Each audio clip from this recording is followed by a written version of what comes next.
you go, I'll get you a McChicken. My life's not working.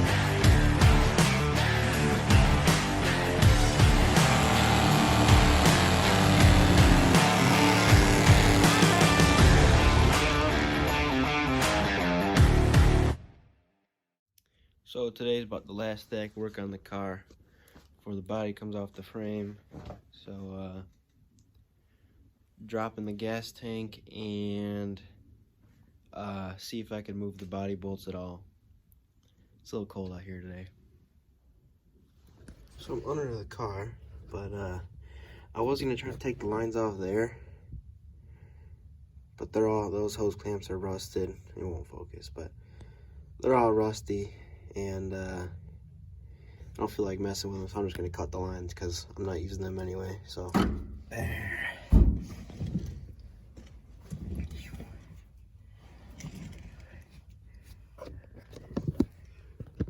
And I already got these loose, so the plan is to do one of these.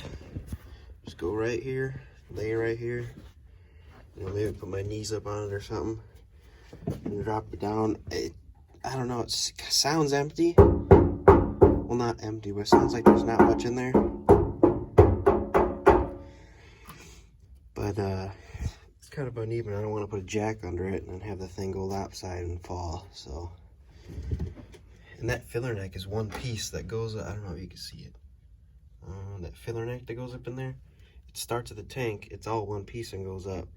So I can't take that off. It's got to like come out diagonally like that because the spare tire right there is in the way for it. Good thing I caught this right before the tank was on top of me, but there's that plug for the it like senses like ohms or whatever, and it sends the gas tank signal for how much gas is in it, and it's got a ground right there, so I gotta take them out first.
Back a little bit.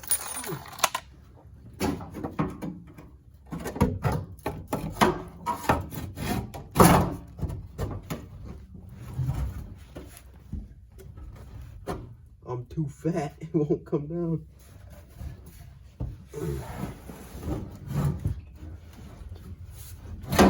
There it is. Oh my God.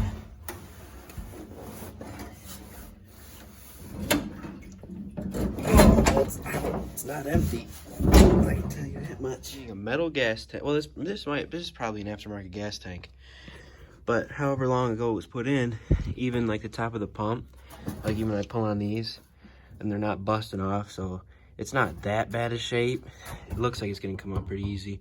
This ring looks new, just the pump, a little rusty, but usually when they're on top of the tank like this and they're metal, the salt, whatever, it'll go up in the tank and on top of the tank. But it might not have been driven in the winter. I don't know. Probably not.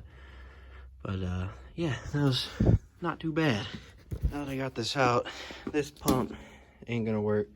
So I'm gonna send it out probably. I could clean the inside of it and probably not powder coat it. I don't think it needs it. What I'll do is I'll take like a piece of like sheet metal or some type of metal, patch that, and then put the sump on the bottom of it. I'll insert a picture of it, of what a tank looks like with the sump.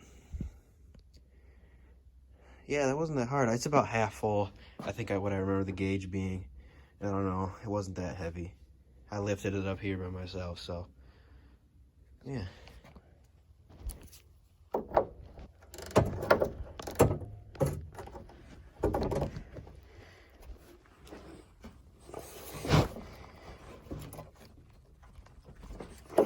Ooh, that feels like it's gonna break. That did not move like it was gonna come out.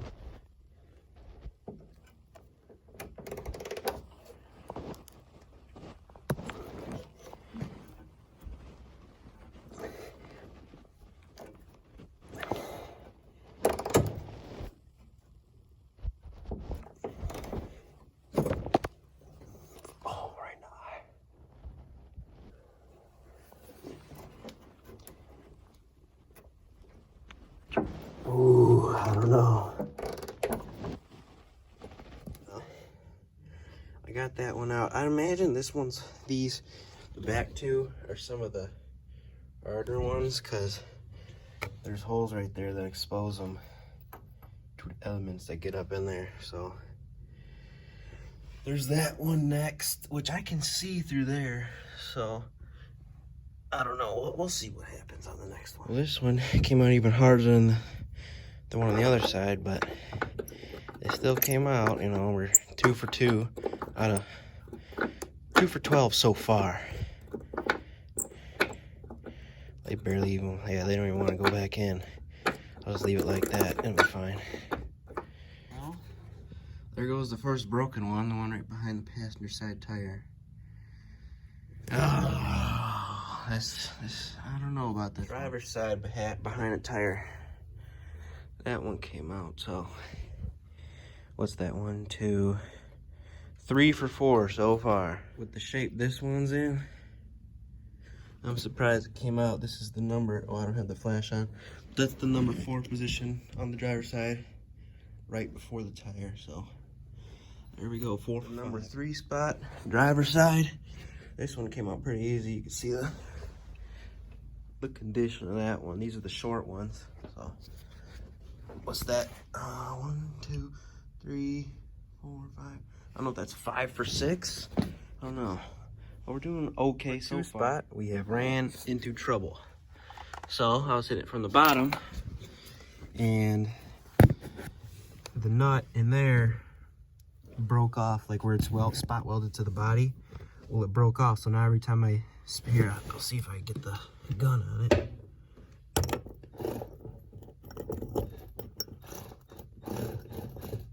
But you see how much it moves. It's supposed to be there.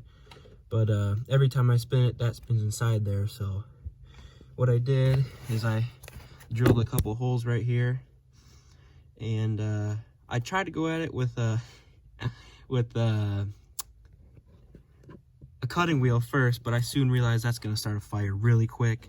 So I ditched that, drilled a few holes, and then used some sheet metal cutting pliers. Cut like that, and then just pulled it back with some other pliers. And now I could see in there. Putting it back on, I'm probably just going to put a nut in there. I'm probably just going to do a little of that, drop a nut in there. And then if I ever need to take it back off, I know I got my little access hole right there. So I'll see if I get this one out now. Didn't want to waste time with this one. I put the impact on there on that like nut breaking setting. It took it out just fine in about 2 seconds instead of me struggling with it for 3 minutes. Again, I don't know what it is with these the number 3 bolts, but it literally went ba-ba 2 times on the impact and came the rest of the way out. So. Most worried about this one up here, because if I don't know, probably when it was born, it was driven in the winter. But like when salt gets put down and the plows come by again, it pushes the salt to the right side of the road, the tire flicks it up. That's why most of the times on cars, not all the time, but most of the time, the right side's a little more rusty than the left side.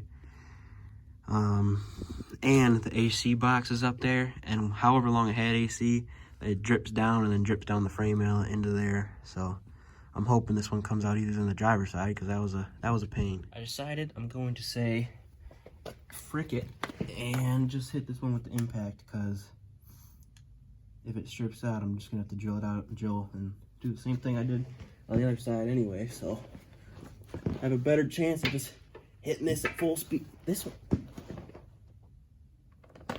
Well, this one is gone. It's not even there. So I guess I gotta do that anyway. Oh my god. It's wrecked. So that's probably gonna do it. These ones here, the 1 spots came out easy with the core support. 2s, not very easy. That one was already broke off. I didn't even do anything to it. This one had quite the good time. Oh, I don't have my helmet light, but I had to cut open that. 3s, the 3s came out easy. Those were like clean threads. I already put them back in there for transport, but 3s had clean threads. 4s, this side came out all right. Other side hit with the impact and it came out. The 5s are actually just like a rubber piece. They don't even get bolted. They're just there for bumpage. 6s, I'm trying to remember. This 6 and 7 on this side came out real good. All good. No breakage. And 6 on this side broke, and 7 on this side came out. So I guess I'm 10 for 11, but the car's 10 for 12. So I wish that one didn't, or like wasn't already snapped off. I probably could have worked that out, or at least, I don't know. I'll figure it out when I get the body off. The body will come off, I don't know, Thursday or Friday. Going to the shop to use a lift, it'll just be a lot easier. I'm doing all this now, so when I get there, I don't have to mess with it. I can just get there, take the bolts out, or that I put the bolts like a couple threads back in, and then when it gets there, rip them out, take the body off, and start welding on the frame. Hopefully I can record some of that and then post my success and failures. So yeah, that'll be it. Thank you.